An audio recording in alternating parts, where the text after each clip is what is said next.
Appreciate you streaming in here on Birds 365. Jody McDonald with Bill Colarulo today, and that is my friend, Brandon Lee Gowton from Bleeding Green Nation, hopping in with us today.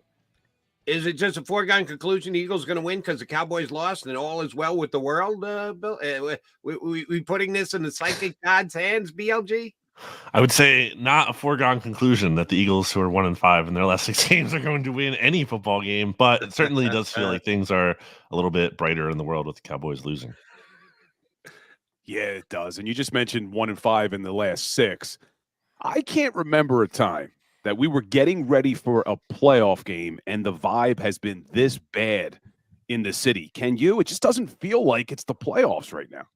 No, the Eagles haven't been enjoyable to watch. So I don't blame anyone who's thinking like, I'm not getting excited to watch this team because they have not been a good product. It's not just that they're losing. It's that they're not playing smart, good football and a good aesthetic. It's been a season for, despite the fact they have 11 wins, hasn't been particularly enjoyable and filled with these fun highlight moments. I would argue that maybe the Cowboys loss to the Packers yesterday was one of the highlights of this Eagles season. So I get it. I feel justified in asking this question because yesterday on WIP, both the caller and my partner, Glenn Macno, were bemoaning the fact that the Eagles had a tough schedule this year, that other teams had that extra 2 days off a Thursday night. Stop! The schedule was the schedule. You got to play it. And it was laid out early, easy, tough stretch in the middle, supposedly easy late. We know that didn't quite pan itself out. So because they were so motivated by pointing out extra time. Does playing on Monday night help the Eagles at all? That one extra day, does that give them a little bit more time to maybe a little bit more time to get their mind clear? If it's an advantage, how big or how little, if at all?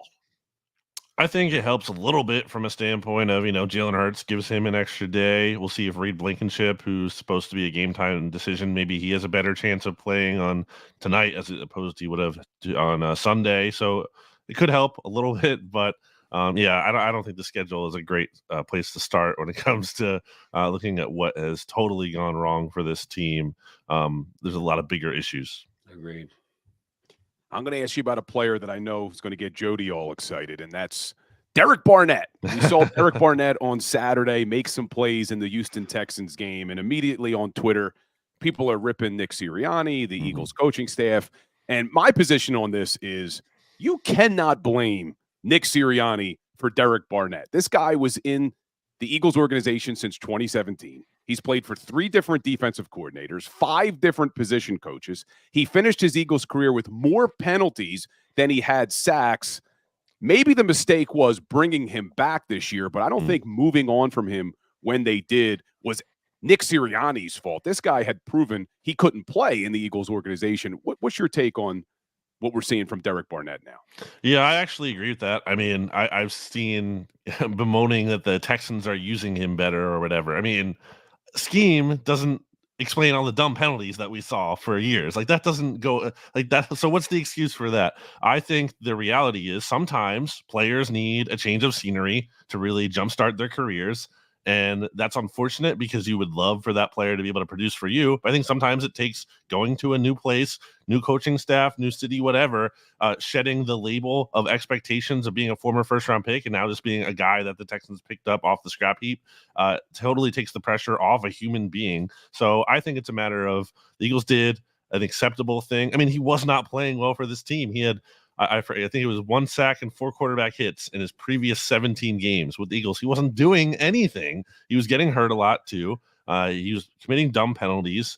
As even this year, even though he wasn't playing as much, that was happening during the Jets game. Nick Sirianni was ready to chew him out at one point on the sideline there. So I absolutely do not begrudge the Eagles for moving on from him. Now, I will say, I don't think they had a good enough of a backup plan to handle the edge rush rotation. They could have used another body there. So that part certainly hurt them, but I can't fault them for moving on from Derek Barnett. What do you mean they don't have enough at the defensive end rotation? Isn't this the breakout game for Nolan Smith? He's just been waiting for the playoffs, BLG. Come on. Nolan Smith, 4 pressures, 2 sacks tonight. I got the under on that. You too? He had a big quarterback hit in that first Bucs game. Look, maybe Nolan Smith would be more advanced at this point in the season, had he been playing from the jump and taking some of those Derek Barnett snaps, and the Eagles actually, made a better effort to develop him. And that goes with some other rookies as well. Maybe they could be at a more advanced stage late in the season. So not expecting huge things, but they should have done a better job of playing him this year. You're talking about that D line. Let's stay there for a second. Not just the edge, but the D tackles as well. And the linebackers play a part in this also. But the Eagles' defense was so good against the run the first 9 games of the season, holding teams on average to 66 yards. And now you look at the last 8 games, and they're getting dominated in the running game. One, what do you think's going on? And 2, do you think they get that fixed tonight against a bad rushing offense for the Bucs? Yeah, I think early in the season, part of that was just because the Eagles were so starkly better against the run than they were against the pass. The teams weren't even really trying to run on them, so that explains some of that. And as soon as teams realized that, we can have success with this, they heavily leaned into that, including the Cardinals game. And we obviously saw how that turned out. So there's obviously been injuries and stuff in there too. I think the defensive line has run out of gas to some extent. So there's been I think a number of reasons why that's been the case, but it absolutely is a big concern heading into this matchup, because in that first Bucs game, they weren't even really trying to run the ball early in the season. And now I think they're absolutely going to test the Eagles run defense out tonight. Yeah, Rashad White has picked up his game plenty for Tampa. They may have finished 32nd, but they're closer to 32nd than they were. They're running it better than they were early in the year. You mentioned Reed Blankenship, and we won't know probably till game time whether he's a go or not, but he did not practice all week. What are they going to do at safety? Are they going to get creative and move Avonte Maddox back there? I don't know about you, BLG, but I think that's one of the main downfalls of the defense all year was them not having defensive replacements in position ready to go, moving guys around, asking them to play positions they don't usually play. They're going to do that again tonight in a playoff game. And when Avonte Maddox just got back, and by the way, hadn't played all that well since he got back. Yeah, let's put him in a new position. How are they going to handle it if Reed Blankenship can't go? It's been a dire situation because it's, first of all, pretty rare when a player doesn't practice at all and then plays. We saw it with Fletcher Cox earlier this year. It can happen, but it's pretty rare. So we'll see if Blankenship's able to go or not. And even if he is, like you kind of alluded to before I got on here with Baker Mayfield, is he going to be able to make it through the game, even if he does suit up? So I do think we'll see Maddox back there at some point. Even if Blankenship plays, maybe it's not a deal where he's able to play 100% of the snaps. So there could be a rotation going on there. And Avonte Maddox obviously has injury issues as well, not to mention playing out of position. So at that point, you're looking, at like Mekhi Garner or I don't know, will they put Bradley Roby back there? Will they experiment with that? It's not looking great. It's like I said, it's a dire situation. Let's talk about this Bucs team for a second. So you mentioned how bad the Eagles have been, 1-5 in the last 6. You look at the Bucs, 5-1 in the last 6. Eagles are a -8 turnover differential in their last 6 games. Bucs are a +5. Eagles are a -59 point differential. Bucs are a +38. But then we look at Week 18 and they barely beat the Panthers, only winning that game 9-0. How good are the Bucs right now? Yeah, I don't think very good at all. And that's not to say the Eagles are better, but I watched that Panthers game, the entirety of that Bucs-Panthers game. And first of all, it was an awful watch. That game felt like it took forever because that was just some really bad football going on. And as crazy as it sounds, that 9-0 game was a lot closer than it looked. And really, the Panthers were not that far off in being able to win that game with the touchdown that got taken away at the goal line there with the forced fumble. And then the other touchdown that got called back on a illegal formation penalty, I believe. The penalty had nothing to do with the outcome of the play. It wasn't like a holding call where, that hold sprung the big run. No, that just happened to be a really bad formation issue there. So, yeah, I mean, specifically watching Baker, too, in that game, I thought there were multiple times where clean pocket, great route by the receiver, and just sails the throw. Just clearly isn't healthy, doesn't look right. So I think that's an opportunity for the Eagles to take advantage of, is the fact that the quarterback might have some throws that are there to be made that he just isn't healthy enough to make right now. BLG, I asked Bill about this in the first segment. Now I got to ask you, kind of the elephant in the room. Eagles will not have A.J. Brown tonight. In other words, Eagles will not have their best football player tonight. Mm-hmm. He can't be replaced. There is no one on this team who can come close to replacing him and do what he does. How do you get around that? How do you find different ways? Not just going to plug Quez Watkins in and go have give us an AJ Brown game, Quez. How will the offense change, do things differently, get different looks to be able to minimize the loss of AJ Brown for this game? Well, you would think they're going to run the football a decent amount, considering the success they had with that last time with DeAndre Swift. And look, they gave DeAndre Swift week 18 off, so he should be ready to go and should be ready. And it's the playoffs. He should be ready for a big workload. No reason not to ride him at this point. So I expect a lot of DeAndre Swift. And yeah, I get it. You don't have AJ Brown, but you still have Devontae Smith. You still have Dallas Goedert, who, where's he been? And I don't think it's just his fault. I think they haven't done a good enough job of forcing targets to him, getting the ball to him. So I think with all of that, you should still have enough. You can mix in Olamide Zaccheaus, you can mix in Julio Jones, you can mix in Quez Watkins, but the big three of Devontae, Goddard, and Swift, that should be enough still to be able to win this game. And you go back to that week 3 game, and even though the Eagles put up over 470 yards, they only scored 25 points. You put up 470, you would think you'd be putting up over 30 easily, but it's because they were 1 for 5 in the red zone. And you look at this Bucs defense, they give up a lot of yards in the air, but they don't give up a lot of points. And it's because they do have a top 3 red zone defense. What makes them so good in the red zone, and what do the Eagles need to do? You mentioned Dallas Goedert. Should he be a big target in the red zone tonight? Yeah, absolutely. I mean, Todd Bowles is I think, flawed as a head coach. There's some things that are left to be desired there in terms of game management and whatnot, aggressiveness. But, as a defensive coordinator, we've obviously seen him have a lot of success. He's a great defensive mind.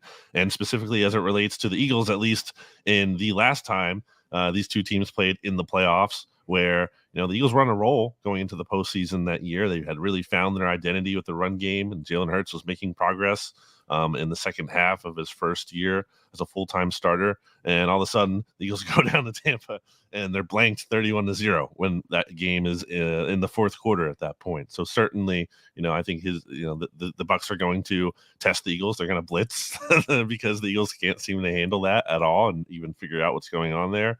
And yeah, I mean, it's going to come down to being able to execute in the red zone. I think the Eagles have gotten better there as the course of the season has gone on. They were worse to begin the year. So I think there is some hope for them in that regard. But look, it's going to be a Bucs defense that's also probably a little bit healthier than the last time that the Eagles played them. So it should be a tougher challenge.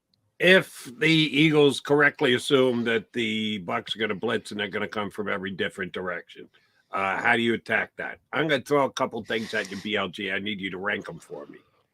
Hot reads to wide receivers. I haven't seen a lot of it, but maybe they got it in this week. Bubble screens. Yeah, that's worked real well for the Eagles this year. And or max protect. And if you go max protect, does that mean extra tight end and you keep him in the block, or you keep the back in the block? How do you think, what will be their main way of handling what we assume is going to be a very aggressive Tampa blitz? Well, I think what they should do and what they might do could be two different things. But I think what they will do is try to get aggressive against it, I think, at certain times and take those shots and use those opportunities to maybe take shots down the field. I think what they should do more of, is give the quarterback some easier answers. I think it's also on the quarterback to be fair here too. I'm not saying Jalen Hurts is totally skirting blame, to recognize the blitz before the snap. And maybe if he's being given the authority at the line of scrimmage, like Nick Sirianni talked about, he is, specifically as it relates to the end of that Seahawks game where Jalen Hurts and AJ Brown, audibled to a play that really shouldn't have been the play in that instance. Then if Jalen Hurts has that kind of control, he should also have the control to recognize the blitz and check to something that will not be totally ineffective against it, like it was against the Giants, especially going up against a team where that's what they're going to do. So we talked earlier about how the vibe isn't the same as it normally is going into the playoffs. Week 3, Eagles fans took over Raymond James Stadium. Oh, yeah. In a normal playoff game, I would have expected to see a bunch of green down there tonight. Yeah. What do you think? You think a lot of fans made the trip? That's a great question. I don't know because, this is really lacking juice for a playoff game. At the same time, I just think Eagles fans kind of tend to travel well by default, but between the state of the team and it might rain down there too, you have to consider you're going to be out in the rain. I don't know. I don't know if it's going to be the same kind of amped up level that you usually see at an Eagles road game. And I commented on this yesterday on WIP. Social media, you always see on Twitter or Instagram, the people getting on the plane, the EAGLES chant down there. I haven't seen one, not one, Friday or Saturday or Sunday of a group shot going down to Tampa. So we'll see. And Bill, you're right. That sounded like an Eagle home game when they played down there at Tampa earlier in the season. So it will be interesting to see how the crowd plays tonight. All right. How's it going to play after the game, BLG? Where Bill's got enough optimism for both of us. He's carrying my coat today on that front. If they don't win, sorry to say, Eagle fan, I'm not wishing it on them. I'm not officially picking against them yet. But if they don't win, how is Nick Sirianni's job status? Well, I think there's enough, buzz out there that it's not as simple as, well, this guy's been to the playoffs 3 straight years in a row, and how could you possibly fire him? I mean, if you finish the season, 1-6 at that point, when you had a golden opportunity in front of you for at least the 2 seed, and really, if you were the same kind of team you were earlier in the year, you very well could have been the 1 seed still, to blow that and to go into this playoff game and to lose to Baker Mayfield. This is a team, obviously, the Bucs, that's outperformed expectations, but going into the year, everyone thought this was going to be one of the worst teams in the NFL, potentially the worst, and definitely not, one of the best quarterback situations going on there. So to end the season like that, I just think that's incredibly disappointing. And to me, what Nick Sirianni's future should be determined by is not what he's done. It should not be his resume. It should be, what is his plan for the Eagles moving forward? And if he doesn't have a good plan, just like the Eagles found themselves in the situation with Doug Peterson back, because remember, they thought they were going to, or at least it was said that they were going to bring back Doug. And Doug had his end of year press conference. Then he has that meeting with Jeffrey Lurie, and Lurie decides that he doesn't like the direction that Doug is taking the team in. So I think it's going to be not exactly the same thing, but kind of a similar situation where after the season, Nick is going to have a talk with Jeffrey Lurie and Howie Roseman and really sell them on a plan to fix things moving forward. And Jody asked you about Sirianni. Let's talk about another team near and dear to our hearts that may be looking for a head coach, and that's the Dallas Cowboys. Mike McCarthy gets embarrassed last night in AT&T Stadium. Jerry Jones clearly not happy. Do you think the Cowboys are going to make a move at the head coaching position? And if they do, some chatter, it could be Bill Belichick. What's your thoughts on that?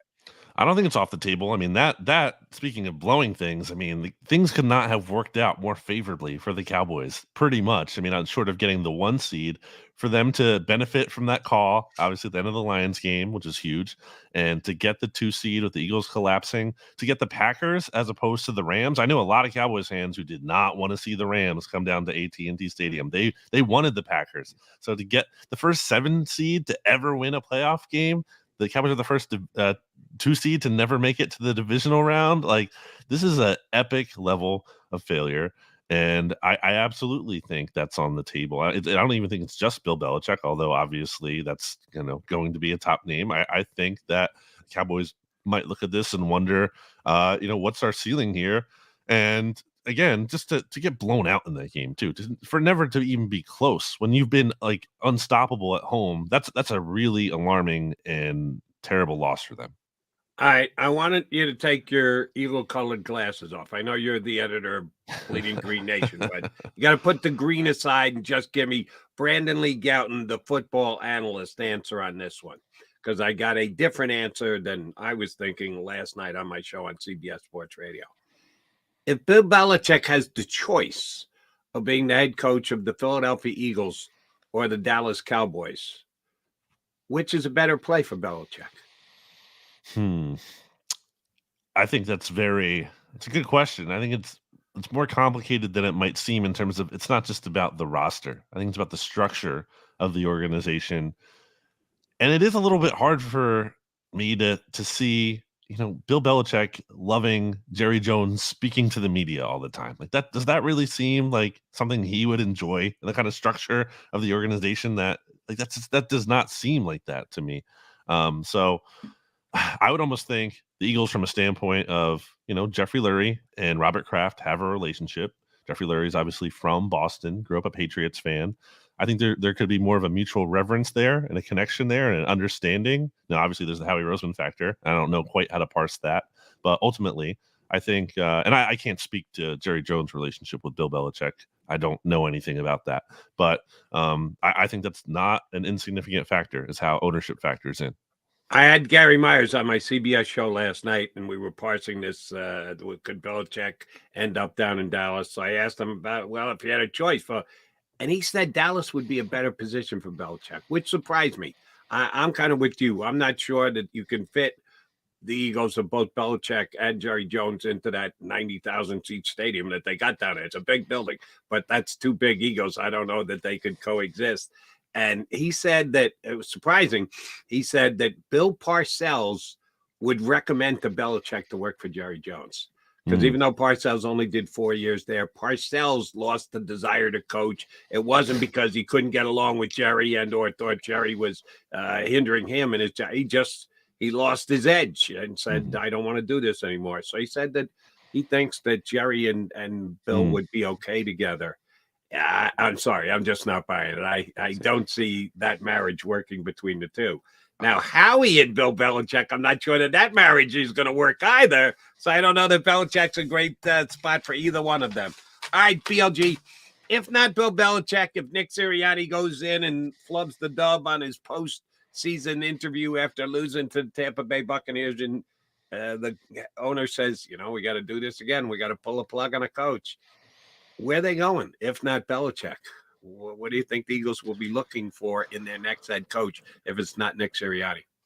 I would tend to think that, this isn't a situation where the Eagles are viewing it like it was after Doug, where we need to kind of reset and restart the clock here. And we're looking for an up-and-coming coach that we know can kind of grow.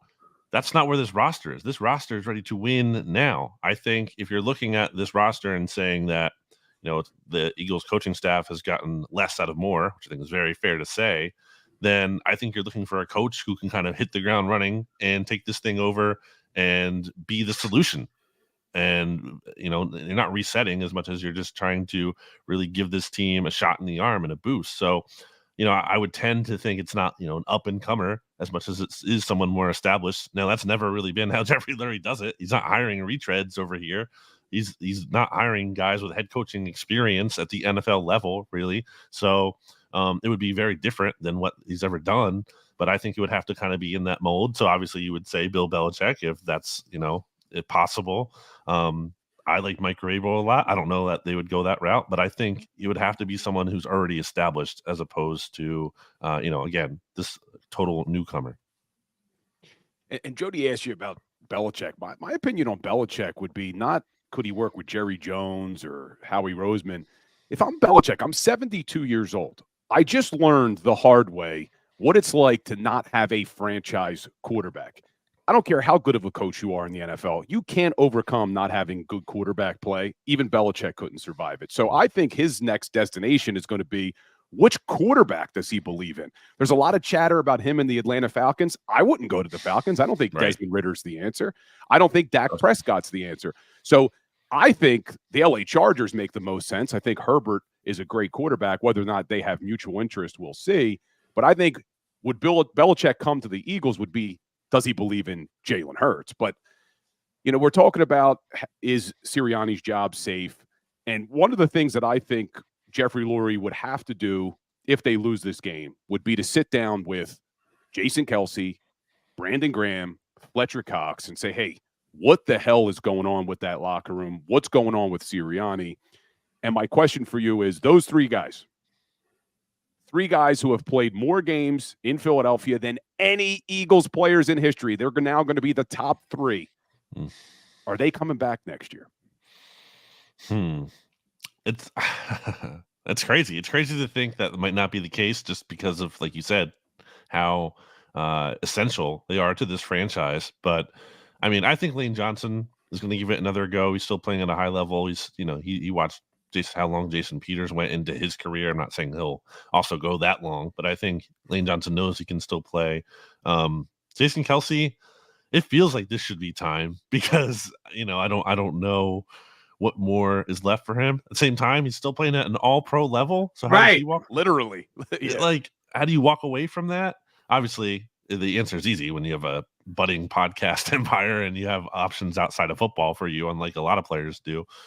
Brandon Graham, I guess, maybe might be the most likely from that group just because his playing time has gone down. And I think he said he's wanted to get to this point about in his career, 35 or so. So he might hang him up. But yeah, that's another huge Fletch? thing. Fletch too. I think Fletch is having a really good year. I think. How old are you? I don't know if he'll be a free agent. So I don't know if the Eagles will re-sign him. Potentially, the Jets came hard after him last year. Maybe another team will give him more money, but I think he will still be playing too. And a lot of these decisions will be made with the big trade. Not Lane, he's locked up, but Kelce is salary related. Fletcher is salary related. BLG's if BLG wants to come back on a below average market deal, I think they'll bring him back if he wants to play again. But they're going to have to do it on the Eagles' dime because the Jalen contract starts to go up. You got to pay Devontae Smith. They're not going to have a lot of cap space to overpay the trenches, which is where the Eagles oftentimes do overpay. Well, let's see if that's the way it shakes out this year, but it could very well be. You need to. That's one of the reasons because Bill Colarulo says they can win is reason number one, and number two is it might be the last of BLG, BG, the other BLG. Fletcher Cox and Jason Kelce playing their final game. All right. Anything else in the playoff weekend grab your attention? Bobby Slowick had a big game for the Texans. He's a young offensive mind who maybe the Eagles would have some eyes on if Sirianni were to move.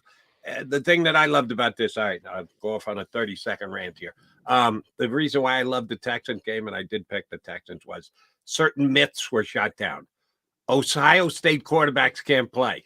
How's that CJ Stroud doing? Yeah, you can't take an Ohio State quarterback. Idiots. The fact that, the C2 test, the cognitive test, you can't draft him in the top two. He can't run a joystick. Idiots. And number three, the whole line of thinking you got to have a boy genius offensive coordinator as a head coach. No, you don't. If you got DeMeco Ryans, who hires a good offensive coordinator like Bobby Slowick, you can win in the National Football League. It doesn't. You got to have the next McVay. Everybody's looking for the next McVay. I think that's a load of crap. Bobby Slowick, again, first chance as an offensive coordinator, comes from the Shanahan tree. Is he a guy who you think will be in the coaching carousel mix? And would that be a guy that would more fit the profile of the kind of guy that Jeff Lurie would hire to be the head coach of the Eagles? Would he not be? In theory, yeah. So offensive innovation, I think, is important to Jeffrey Lurie. On Stroud, I just want to say that I thought it was incredible that he's the first quarterback since Mark Sanchez in 2009 to win a playoff game as a rookie against a starter who has playoff experience. That's pretty impressive. It's not easy for rookies to win in the playoffs, even harder for them to do it when they're going up against quarterbacks who have been there before. So really impressive showing for him. And to your point, obviously Bobby Slowick being a part of that and helping him, Texans were very much cooking that team. So yeah, I mean, again, I just think going back to the up and comer thing, and I think the lack of experience there might be a hurdle. Although if there's an exception, I think it would be Lurie looking at something where he's seeing an up and comer where offensive innovation is paramount. And maybe he just really believes in that kind of thinking or mentality that coach has. But yeah. It's the problem. I know you just mentioned the offensive mind coach. You could have a defensive coach like DeMeco Ryans. The only problem for me, Jody, is he's not going to have him next year, most likely. So that's what I don't like about when you have a defensive head coach and you hire a really good offensive coordinator, you're probably going to lose him if your offense has success, which we just saw happen with Sirianni, but this is Sirianni's offense, as he likes to tell us all the time. But let's talk about the coordinators, Brandon.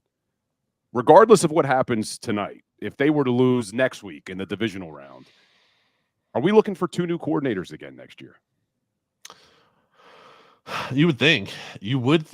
I don't think it's impossible that they would give Patricia a full off season. I would not do that. I don't think that's a good move to do, but I don't think it's impossible. I think they might try to say that, well, he didn't really have time to install his scheme or system, which is ridiculous because if you wanted that, you could have just made him your defensive coordinator instead of hiring Sean Desai and not do this half measure thing that they have done in the past and did in this case. With Brian Johnson, I mean, it's a little hard for the sell of it to be like, Nick Sirianni, this is my offense, but we're firing Brian Johnson and we're going to hire someone else and they're going to call the plays. So what I would almost like to see if Sirianni is going to be back, and not because I think he's demonstrated a great ability to do this, because clearly that was an issue early on in his first season. But I would like to see him call the plays, in part because, take ownership of this thing, just like Mike McCarthy did in Dallas. And that obviously worked out well for the Cowboys in the regular season, not so much in the playoffs. But I think you kind of need to eliminate any kind of nebulous, whose fault is this? Just Nick Sirianni should put it on himself and either, fail or succeed with that. Yeah, I suggested this week, as a matter of fact, that Sirianni should call the plays for the game here in the playoffs. But you want him to do it next year? I actually, when McMullen's here with me, he and I agree on this. We're both fans of CEO coaches, head coaches who don't call plays on either the offensive. I think is the best setup if you've got it. Now, you have to have the right coordinators in place to be able to do that. And I don't think they did this year. You'd rather have Nick call the plays than have faith that you can go out and get a better offensive coordinator than Brian Johnson, huh? I mean, I think I would rather be looking for a new head coach if I'm going with my preference, but I'm saying if Sirianni's back, I think he needs to take more ownership of everything ultimately and make it clear that, because my question is, what is Nick Sirianni bringing to the table? That's what I kind of struggle to really answer in terms of value. I think it's more about, why this team has won this year has more been about the talent of the roster than it has being a well-coached team by and large. So I really need to see what he is bringing to the table. It's funny you ask that, because what I always thought Sirianni brought to the table over the last 3 years was how strong of a culture he built. It looked like this culture was so good, and now you're starting to see cracks in that foundation with leaks from the locker room and drama going on. Jalen Hurts saying things at press conferences that he has to backpedal on, not being committed. A.J. Brown refusing to talk to the media. So I agree with you. It starts to question, well, what exactly does Sirianni do? But he was so bad at calling plays. I mean, you go back to 2021 when they started out 2-5 right before that Flowers speech. I remember going on my podcast and saying, Nick Sirianni is the worst play caller I've ever seen. And then Brian Johnson says, hold my beer. But we know how much the Eagles love their analytics and they love their numbers. Is there a scenario where this leadership group convinces themselves when they look at the final stats and you look at the 2023 numbers, top 10 in almost every single offensive category outside of passing yards, top 10. Do they look at that and say, okay, the offense wasn't as bad as a lot of people are saying it is? Yeah, I think it's not that it's been a dreadful, terrible offense, certainly when you compare it to the rest of the league, which is an important context. But I think it's about, how did this offense perform to its talent level? And could you see this offense being better reasonably? And also, like, who got better? I mean, A.J. Brown took another step, okay, but like, who really on offense is really getting better here? And can you say the coaches have done more with less? And do the players feel that way? I don't think so. I don't think the players are feeling like, hey, I'm being maximized here, and then the coaches are really helping me out and making my job even easier. I don't get that sense. So at the end of the day, I think that's what it's all about. I think that's what players care about. I think players like Nick, the personality, they respect him. But at the end of the day, I don't know if they feel like he is making them better. Yeah, top 10 offensive production doesn't cut it when you've got top 5 talent. I know they're in the top 10, but they're supposed to be in the top 5. So I'm not as impressed with the offense as some others are. All right, last thing for you, BLG, for me. What sleigh we getting tonight?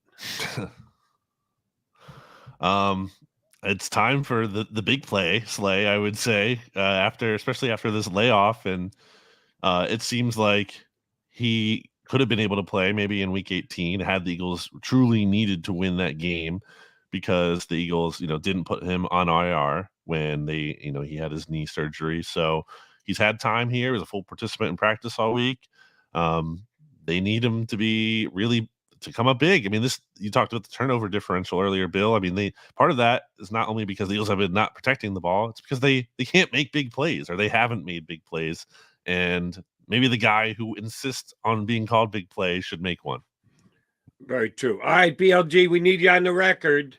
Will we be talking about a Sunday matchup against the Detroit Lions during the week, or will it be all coaching changes all the time as the Philadelphia sports narrative over the next upcoming 5 or 6 days?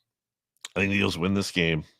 And it's not because like, oh, I just have faith in this team. I think they're going to turn it around.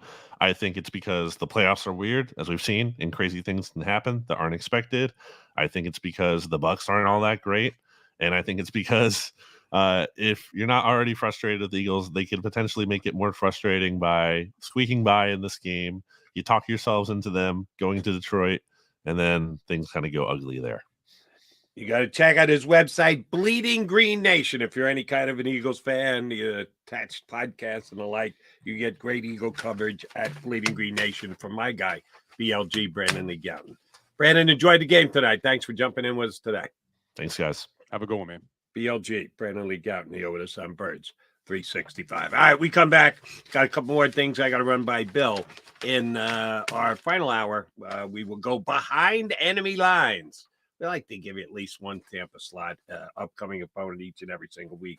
J.C. Allen from got a new outlet, Bucks Game Days, right before these days. A good guy. We've had him here on Birds 365 before when the Eagles have been playing the Bucks. So J.C. Allen's going to join us coming up in hour number 2. But we'll come back and get set for JC's appearance in just a couple. Birds fans, here's your chance to save up to 40%. Save up to 40% on your car insurance right now from one of JAKIB Sports' great partners. Here's what you do. Call managing partner Jim or Fran and tell them you're a friend of JAKIB Sports and Birds 365.